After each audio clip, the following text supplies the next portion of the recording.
faut penser à deux lectures possibles, une lecture diplomatique et une lecture culturelle. Et il faut déjà commencer par retenir que cette liste est une liste assez controversée. Et il n'y a pas que le Bénin qui a été retiré. Vous avez le Ghana, vous avez le Sénégal. Donc ça fait 3 pays.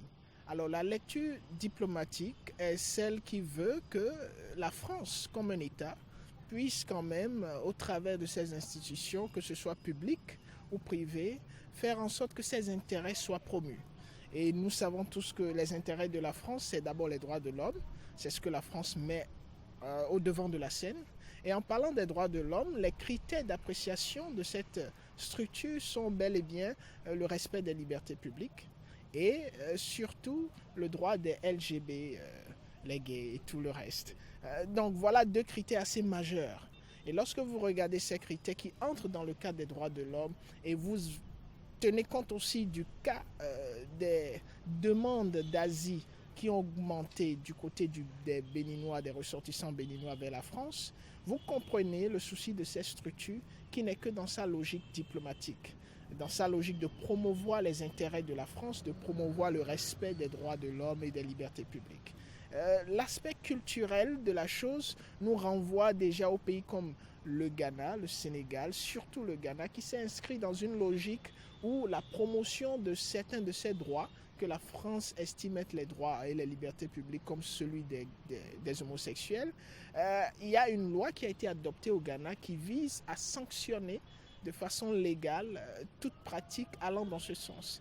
Et cette confrontation, sinon cette opposition culturelle fait que c'est tout à fait compréhensible de voir la France et cette structure retirer ces pays comme le Ghana, comme le Sénégal et le Bénin, pourquoi pas, qui, même si dans son arsenal juridique ne s'oppose pas directement à la question, mais dans l'aspect culturel de la chose reste quelque chose d'assez difficile pour les populations autochtones, pour les Béninois, qui ne sont pas forcément habitués à ce genre de pratiques qui s'opposent à cela. Et nous avons eu un incident récemment au Bénin avec ces personnes transgenres qui ont été victimes d'un certain fait. Donc nous comprenons d'une façon ou d'une autre, cette mesure vise à faciliter.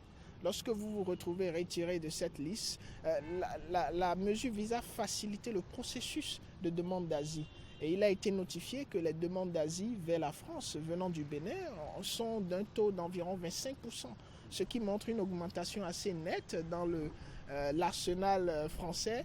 Donc lorsque vous êtes retiré de cette liste, déjà toutes les personnes sensibles qui se sentent menacées, qui sentent le fait que leurs libertés publiques sont menacées, ont le privilèges en griffe, ont des facilités dans leur processus de demande d'asile et de migration vers la France. Tout dépend des intérêts de chaque leader et de chaque État. Si le Bénin s'inscrit dans une logique de promotion absolue des relations entre la France et le Bénin va certainement trouver lors de ces ententes des dispositions à prendre pour se retrouver à nouveau dans cette liste qui n'est pas forcément une liste étatique. Donc le Bénin ne se retrouve pas forcément en train de mettre en danger ses relations diplomatiques avec la France.